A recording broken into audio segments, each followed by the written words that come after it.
This world is full of stories that remain hidden behind silence. Stories that speak volumes without a single word spoken. But sometimes, all it takes is one moment, one unexpected act of humanity, to bring those stories into the light and change everything. Welcome to the channel where real stories touch real hearts. Here, we believe in the power of kindness, the strength of truth, and the unexpected courage that can change a life forever. This is one of those stories. A story that begins with quiet footsteps, a mop, a bucket, and a woman who kept her head down, never asking for anything.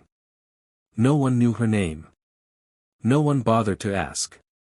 Until one day, someone did. And that changed everything. Every morning, the office building came alive with the sound of heels, polished shoes, and rushed conversations.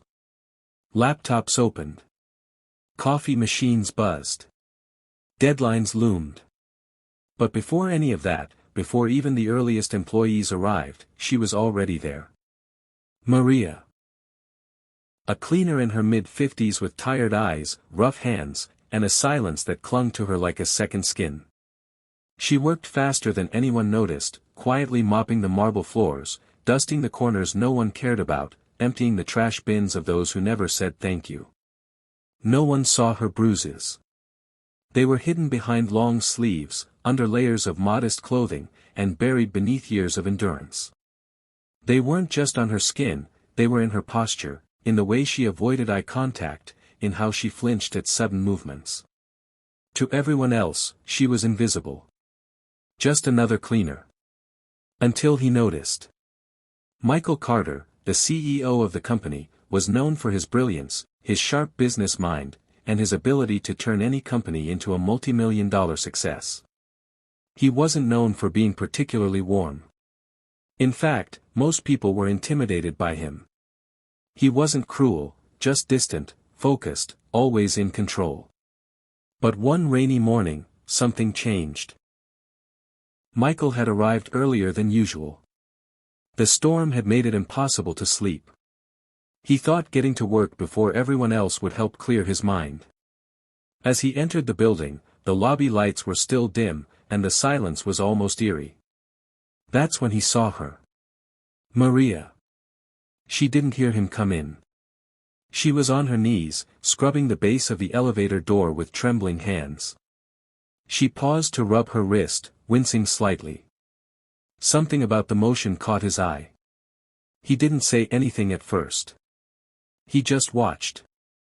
Then she reached for the bucket, and her sleeve pulled back slightly. That's when he saw it. A large, dark bruise across her forearm. She noticed him then.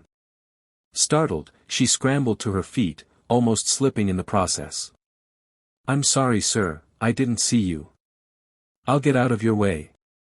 Her voice was soft, barely above a whisper. She kept her eyes down. Michael didn't move. "That bruise. How did that happen?" She froze. "It's nothing, sir. I fell at home." His eyes didn't move from her arm. "That doesn't look like a fall." She tried to pull her sleeve back down. "I'm sorry, sir, I really need to finish this floor before the others arrive."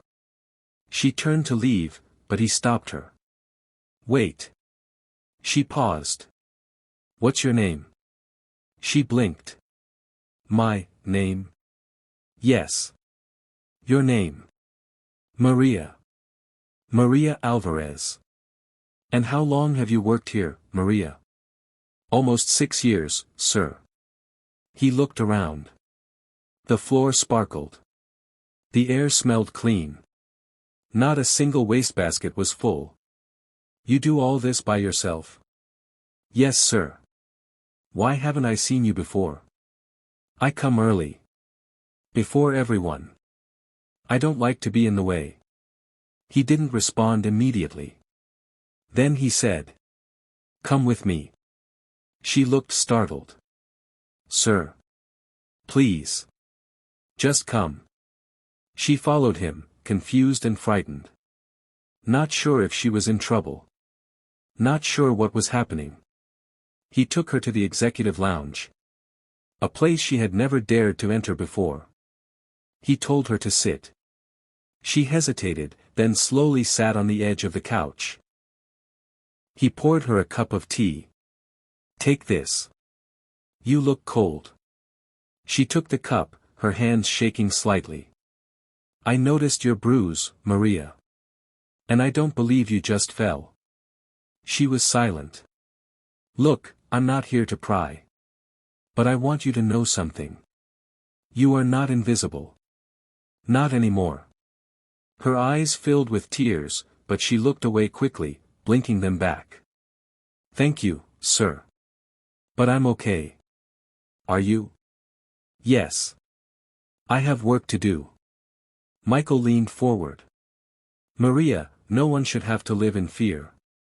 If someone is hurting you, you don't have to stay silent. I can help." She shook her head. "I have no one. No family here. My husband, he's not well. But if I leave, I lose everything. This job is all I have. What if you didn't have to choose between safety and survival?" She looked confused. "What do you mean?" He stood up and walked to his desk. Picked up a phone. Made a call. "Can you get HR in here? And legal? Now. And bring the company doctor." Maria's heart raced. What was happening? Within minutes, people arrived. All of them looking surprised to see Maria there. Michael didn't waste time. "This is Maria. She's been with us for 6 years. She's our cleaner. She's also the reason this building looks as pristine as it does every morning. And we've failed her." He looked at HR. "Effective today, I want her under full-time employment. Full benefits. Medical care. Housing assistance if needed. I want the company to ensure her safety. No one lays a hand on anyone in my building. Is that understood?" Everyone nodded, stunned. Maria sat frozen. Her hands over her mouth.